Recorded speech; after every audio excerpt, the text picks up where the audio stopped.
салом алейкум тамошобинони азиз. рӯзи ҳаматон ба хайру шодӣ боша. худо дар ин рӯзо бо настроени беҳад хуб бигардем. имрӯз хостам ки барои кӯдако кекси кунам. барои мо дар кор аст 3 дона тухам,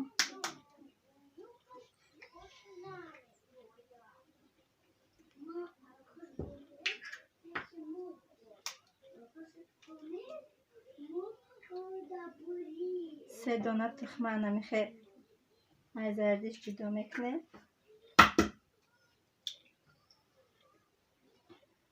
کتی 200 گرم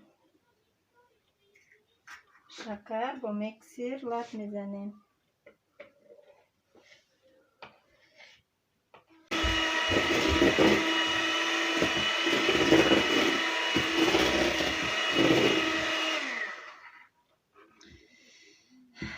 من زردیش هم دوختم. قطعی 200 گرم شکر هم خیلی لط زدم. انکو هرزی 350 گرم سمیتانه. من خیلی نگلاز میدوزم یکیم که خواهم که با گراماش شما دا انترسین تر باشه. 350 گرم سمیتانه.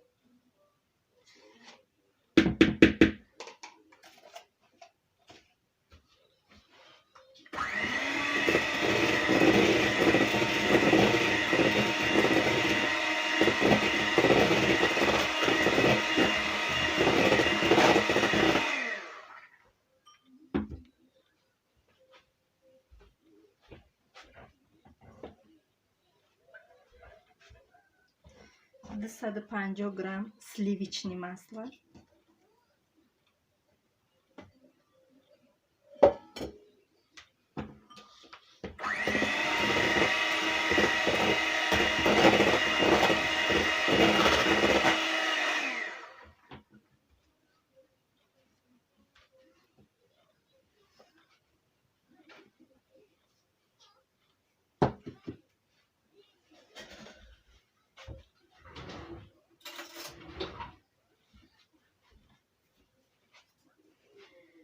یک قاشق خیلی کلون کتونه کمکک сода کتی уксус یا جویا کدوزیم از نشان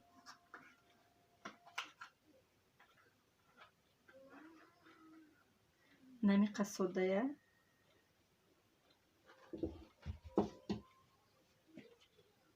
یک قاشق столовый یعنی ложка уксуса خیلی درونش میاندازیم.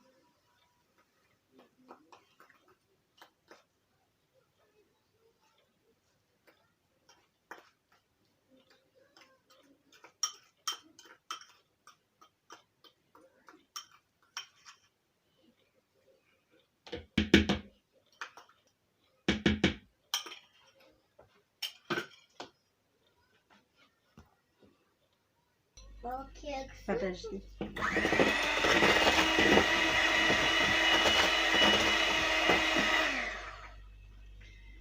400 грамм орд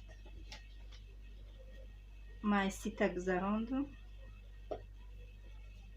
кам мегирем ки ҳама дӯзи ҳамо хамири кекс кам ки аз дӯзи воздуш мебиёд.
анам хали форма ман харидам.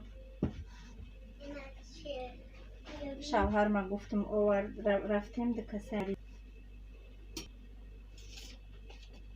магазини пеши хона болотарак. хулоса анами беҳад интересни форма маҳқулам шид, янги снежинка ҳай.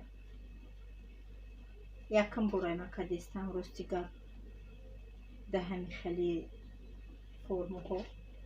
ҳозир мебинем кукани чӣ хел мебиёяд.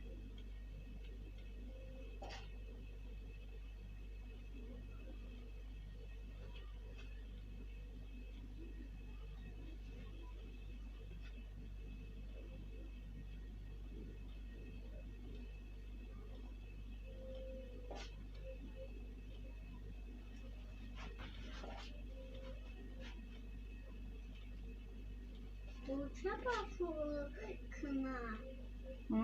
Кушу вкусные. Кушу кати варенье. Нет. Метонем ки дар ҳами хамириш мо мавиз андозем, бо беҳад бамаза мешавад. Лекин кӯдакои ман намехӯранд ҳами мавиз ё ки дар болош сахарни пудра ё ки кокос ҳами хеле кунам. ҳами кӯдакои ман намехӯранд, хеле оддӣ обичнию нағз мебинам. шаки дар ҳамин момент дар дурунаш мавиз меандозӣ. анами хел ман тайёр кардам. дар духовка мемонем дар дараҷаи 180 градус.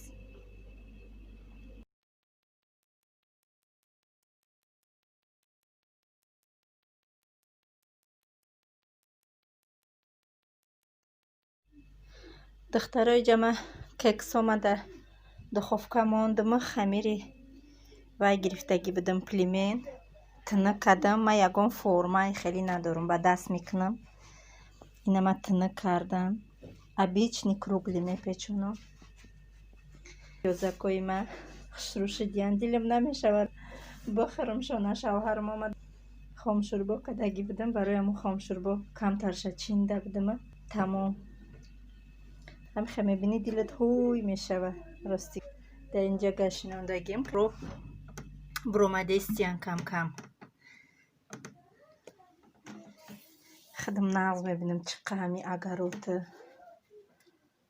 ҳами гилгилкорива, зеленкорива. ман худам рости гап духтари шаҳрам, дар шаҳрдагиам. ҳами қишлоқа беҳад нағз мебинам. ба фикрам ки ҳама духтарои шаҳр қишлоқа нағз мебинанд. ман беҳад ҳами қишлоқа нағз мебинам.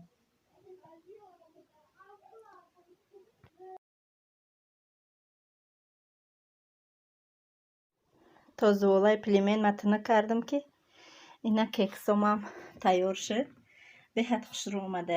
яхелеш ки хамирша камтар дохтам, баланди бад нашуда, яхелеш нормални буд, хушрӯ омада.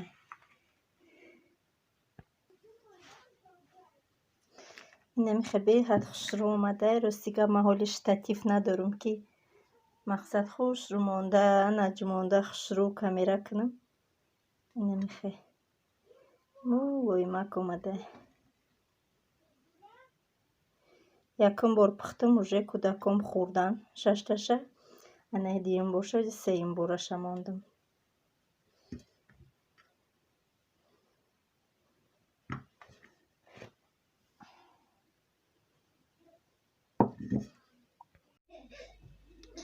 ман анамиха обични кришечка кати анамиха мекунам, кругли.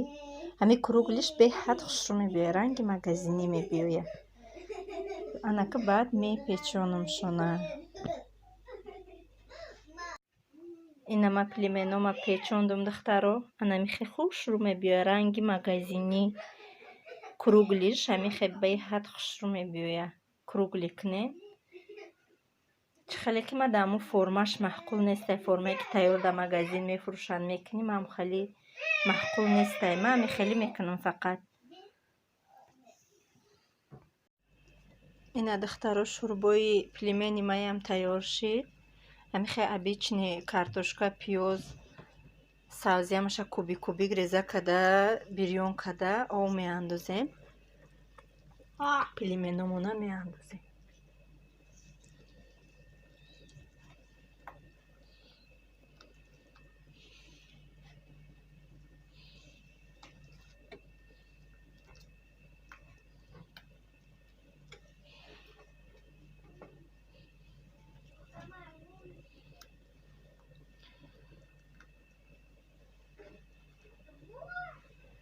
духтарое ки блогеран, илтимос, дар куҷое ки конкурс мешавад бохабар кунед. Ман иншоалло дар ҳамаи конкурсҳо иштирок карданиям. Чанд медар курай, чӣ хелай.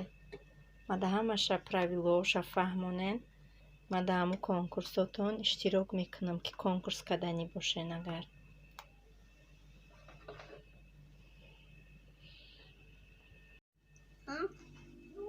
ина духтаро племени маям тайёр шид. Ман ба ҳар сеи кӯдакома кашидам.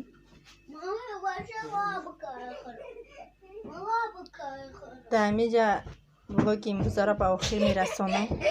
хеле ки гуфтум кадом блогере ки конкурс карданияй манам бохабар кунам. Ман ҳатман иштирок мекунам. боқӣ дар паноҳи Аллоҳ.